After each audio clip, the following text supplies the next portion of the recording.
Hi friends, ಎಲ್ಲರಿಗೂ ಸುಸ್ವಾಗತ. ಇವತ್ತು ನಾನು ಸೋರೆಕಾಯಿ ಹಾಕಿಬಿಟ್ಟು ರವೆ ರೊಟ್ಟಿ ಮಾಡ್ತಾಯಿದ್ದೀನಿ. ಬನ್ನಿ ಆ ರೆಸಿಪಿ ಹೇಗಿದೆ ಅಂತ ಹೇಳಿ ನೋಡೋಣ. ನಾನಿಲ್ಲಿ ಒಂದು ಸೋರೆಕಾಯಿ ತೊಗೊಂಡಿದ್ದೀನಿ. ಅದರಲ್ಲಿ ಅರ್ಧದಷ್ಟನ್ನು ನಾನು ಯೂಸ್ ಮಾಡ್ತಾಯಿದ್ದೀನಿ. ಮೊದಲಿಗೆ ಅರ್ಧದಷ್ಟನ್ನು ಕಟ್ ಮಾಡ್ಕೊಳ್ಳೋಣ. ನಂತರ ಇದರದ್ದು ಸಿಪ್ಪೆ ತಕ್ಕೊಳ್ಬೇಕು.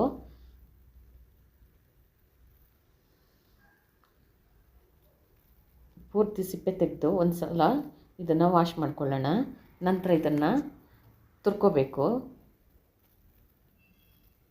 ನಾನು ಮಧ್ಯೆ ತಿರುಳು ಹಾಕೋತಾ ಇಲ್ಲ, ಬರೀ ಸೈಡದ್ದು ಮಾತ್ರ ಹಾಕೋತಾ ಇದ್ದೀನಿ. ನೀವು ಬೇಕಿದ್ರೆ ಇನ್ನೂ ಸ್ವಲ್ಪ ಹಾಕೋಬಹುದು.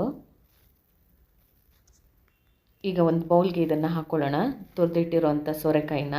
ಅದಕ್ಕೆ ನಾನಿಲ್ಲಿ 2 ಈರುಳ್ಳಿನ ಕಟ್ ಮಾಡಿ ಹಾಕೋತಾ ಇದ್ದೀನಿ. ಹಾಗೆ ಸ್ವಲ್ಪ ಕರಿಬೇವು, ಒಂದು 2 ಹಸಿಮೆಣಸಿನ್ಕಾಯಿನ ಕಟ್ ಮಾಡಿ ಹಾಕ್ಕೊಂಡಿದ್ದೀನಿ ಚಿಕ್ಕ ಚಿಕ್ಕದಾಗಿ. ಹಾಗೆ ಒಂದು ಅರ್ಧ ಇಂಚಷ್ಟು ಶುಂಠಿನ ತುರ್ಕೊಂಡು ಹಾಕ್ಕೊಂಡಿದ್ದೀನಿ. ಒಂದು ಅರ್ಧ ಕಪ್ನಷ್ಟು ತೆಂಗಿನ ತುರಿ ಹಾಕ್ಕೊಳ್ಳಿ. ಹಾಗೆ 1 ಕಪ್ನಷ್ಟು ರವೆ ಹಾಕೋತಾ ಇದ್ದೀನಿ. 1 ಟೀ ಸ್ಪೂನ್ನಷ್ಟು ಜೀರಿಗೆ, ಹಾಗೆ ರುಚಿಗೆ ಬೇಕಾದಷ್ಟು ಉಪ್ಪು ಹಾಕ್ಕೊಂಡು ಇದನ್ನು ಒಂದು ಸಲ ಮಿಕ್ಸ್ ಮಾಡ್ಕೊಳ್ಳೋಣ. ಈರುಳ್ಳಿ ಮತ್ತು ಸೋರೆಕಾಯಿ ನೀರು ಬಿಡುತ್ತೆ, ಅದರಲ್ಲೇ ನೀವು ಮಿಕ್ಸ್ ಮಾಡ್ಕೊಳ್ಳಿ. ಆಮೇಲೆ ಬೇಕಿದ್ದರೆ ಸ್ವಲ್ಪ ನೀರು ಹಾಕ್ಕೊಳ್ಳಿ. ರವೆ ನೆಂದ ಮೇಲೆ ಸ್ವಲ್ಪ ನೀರನ್ನೆಲ್ಲ ಹೀರ್ಕೊಳ್ಳುತ್ತೆ, ಅದಕ್ಕೆ ನಾನಿಲ್ಲಿ ಸ್ವಲ್ಪ ನೀರು ಹಾಕ್ಕೊಂಡು ಚೆನ್ನಾಗಿ ಮಿಕ್ಸ್ ಮಾಡಿ ಒಂದು 10 ರಿಂದ 15 ನಿಮಿಷ ಇದನ್ನು ಪಕ್ಕಕ್ಕೆ ಇಟ್ಕೊತೀನಿ. ಈಗ ಕಾವಲಿ ಬಿಸಿಗಿಟ್ಟು ಸ್ವಲ್ಪ ಎಣ್ಣೆ ಹಾಕ್ಕೊಳ್ಳೋಣ.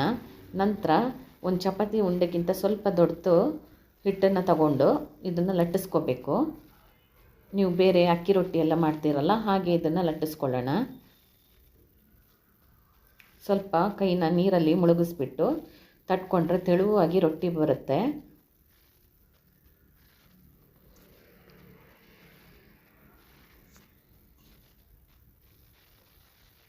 ಪೂರ್ತಿ ಈ ಥರ ತೆಳುವಾಗಿ ರೊಟ್ಟಿ ಮಾಡಿದ್ಮೇಲೆ ಮೇಲ್ಗಡೆಯಿಂದ ಸ್ವಲ್ಪ ಎಣ್ಣೆ ಹಾಕ್ಕೊಳ್ಳೋಣ. ನಾನಿಲ್ಲಿ ಸುತ್ತಲೂ 1 ಸ್ಪೂನಷ್ಟು ಎಣ್ಣೆ ಹಾಕೋತಾ ಇದ್ದೀನಿ. ನಂತರ ಇದನ್ನು ಮುಚ್ಚಳ ಮುಚ್ಚಿ 1-2 ರಿಂದ 3 ನಿಮಿಷ ಇದನ್ನು ಬೇಯೋದಕ್ಕೆ ಬಿಡೋಣ. ಚೆನ್ನಾಗಿ ಒಂದು ಸೈಡ್ ಪೂರ್ತಿ ಬೇಯುತ್ತೆ. ಈಗ ಸ್ವಲ್ಪ ಎಣ್ಣೆ ಹಾಕ್ಕೊಂಡು ತಿರುಗಿಸಿ ಹಾಕ್ಕೋಬೇಕು. 2 ಬದಿ ರೋಸ್ಟ್ ಆಗೋ ರೀತಿ ಇದನ್ನು ಕಾಯಿಸ್ಕೊಳ್ಳೋಣ. ನೋಡಿ, 2 ಬದಿ ರೊಟ್ಟಿ ಚೆನ್ನಾಗಿ ಕ್ರಿಸ್ಪಿಯಾಗಿ ರೋಸ್ಟ್ ಆಗಿದೆ. ಈಗ ಇದನ್ನು ಸರ್ವ್ ಮಾಡೋಣ.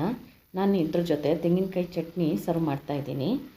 ನೀವು ಒಂದು ಸಲ ಈ ರೆಸಿಪಿನ ಟ್ರೈ ಮಾಡಿ ಹೇಗಾಗಿದೆ ಅಂತೇಳಿ ನಮಗೆ ತಿಳಿಸಿ. ಈ ರೆಸಿಪಿ ನಿಮಗೆ ಇಷ್ಟ ಆಗಿದ್ದರೆ ಈಗಲೇ ಒಂದು ಲೈಕ್ ಮಾಡಿ, ಶೇರ್ ಮಾಡಿ, ಹಾಗೆ ನಮ್ಮ ಚಾನಲ್ನ ಸಬ್ಸ್ಕ್ರೈಬ್ ಮಾಡಿ. Thank you for watching.